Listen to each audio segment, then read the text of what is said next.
Madam ఇప్పుడు pregnant women మెట్లు ఎక్కకూడదు, దిగకూడదు ఎక్కువ అంటారు. నిజమేనా అది? అది కూడా నిజం కాదు. ఓకే.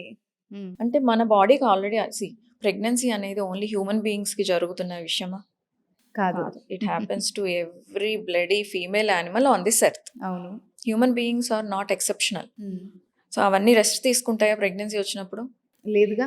వాటి ఫుడ్‌ని అవే ఎతుక్కుంటాయి, తింటాయి, హ్మ్. హంట్ చేస్తాయి, అన్నీ చేసుకుంటాయి. హ్మ్. అంటే వాళ్ళ బాడీకి అలవాటు ఉన్నవన్నీ అవి చేసుకొని ప్రెగ్నెన్సీని హ్యాండిల్ చేస్తే డెలివరీలు అయిపోతాయి, అన్నీ స్మూత్‌గానే అయిపోతాయి. మరి మనకెందుకు? సో, మన బాడీకి అలవాటున్న పనులన్నీ మనం చేసుకోవచ్చు. కంటిన్యూ చేయొచ్చు. కొత్తవి ఏమి స్టార్ట్ చేయకూడదు. ఓకే. మెట్లెక్కే అలవాటుంది. ఎక్కొచ్చు. హ్మ్. పనికెళ్ళే అలవాటుంది. ఇప్పుడు లేబర్ వర్క్ చేసేవాళ్ళు ఉంటారు ఆడవాళ్ళు హ్మ్. కూడాను. వాళ్ళు 2, 3 ఫ్లోర్స్ నెత్తి మీద ఇంత బరువులు పెట్టుకొని ఎక్కి చేసుకుంటూ ఉంటారు. అవును. వాళ్ళకి వద్దంటే వస్తాయి ప్రెగ్నెన్సీస్. హ్మ్. వద్దంటే నార్మల్ డెలివరీస్ అవుతాయి. అవును. ఇప్పుడు ఈ సుకుమారాలన్నీ ఎక్కువయ్యాయి కదా! నార్మల్ డెలివరీస్ అవ్వట్లేదు. కరెక్టే. ప్రెగ్నెన్సీ వచ్చిన దగ్గర నుంచి ఇలా పట్టుకొని నడుస్తున్నారు. పడిపోతుందేమో అని. అవును. అంత రెస్ట్రిక్ట్ చేసేసుకుంటున్నారు.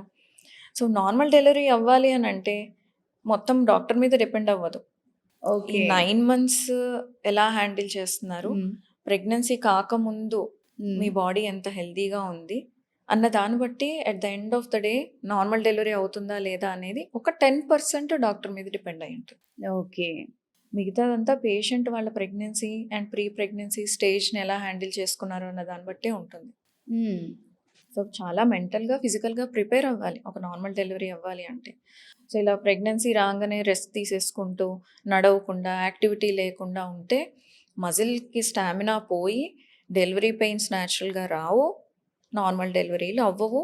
పెయిన్ తట్టుకునే కేపబిలిటీ ఆ థ్రెషోల్డ్ పడిపోతుంది. కొంచెం ఓహ్! పెయిన్ వచ్చినా కానీ వాళ్ళు ఎక్కువ యాంగ్షియస్ అయిపోతారు. హ్మ్.